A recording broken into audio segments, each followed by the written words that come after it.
Dans une décision qui a surpris beaucoup d'observateurs, la Suisse a récemment rejeté l'acquisition des avions de chasse F-35 américains en faveur d'alternatives européennes.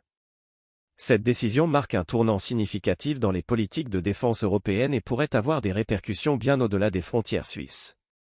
Pourquoi ce rejet des F-35 ? La Suisse, connue pour sa neutralité et sa prudence en matière de défense, a longuement évalué les options disponibles pour moderniser sa flotte aérienne.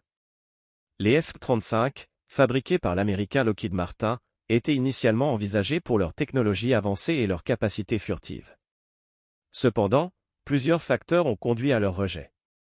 Tout d'abord, les coûts croissants associés à l'acquisition et à la maintenance des F-35 ont été un élément décisif. Les estimations initiales ont été largement dépassées, avec une augmentation des coûts de près de 50% en quelques années seulement. Cette inflation des coûts a rendu l'option américaine moins attractive sur le plan économique. Ensuite, la fiabilité et la disponibilité des avions européens ont joué un rôle clé dans la décision. Les alternatives européennes, telles que l'Eurofighter et le Rafale, offrent des performances comparables, avec une disponibilité opérationnelle souvent supérieure. De plus, la proximité géographique des fabricants européens permet une maintenance plus rapide et moins coûteuse. Opter pour des avions européens présente plusieurs avantages stratégiques pour la Suisse. D'un point de vue économique, cela réduit la dépendance vis-à-vis des États-Unis et favorise l'industrie de défense européenne. Sur le plan politique, cela renforce les liens avec les partenaires européens et soutient la souveraineté technologique de l'Europe. Les avions européens sont également bien adaptés aux besoins spécifiques de la Suisse.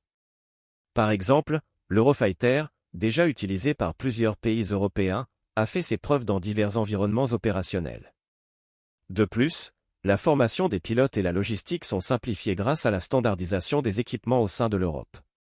La décision de la Suisse envoie un signal fort à l'industrie européenne de la défense. En choisissant des alternatives européennes, la Suisse montre sa confiance dans la capacité de l'Europe à fournir des solutions de défense de haute qualité. Cela pourrait encourager d'autres pays à envisager sérieusement les options européennes pour leurs propres besoins de défense. De plus, cette décision pourrait stimuler l'innovation et la compétition au sein de l'industrie européenne de la défense. Les fabricants européens seront incités à continuer à améliorer leurs produits pour rester compétitifs sur le marché mondial. Sur le plan géopolitique, la décision de la Suisse pourrait avoir des répercussions significatives qui pourraient renforcer l'autonomie de l'Europe en matière de défense et réduire la dépendance US. Cela est particulièrement important dans un contexte où les relations transatlantiques sont parfois tendues.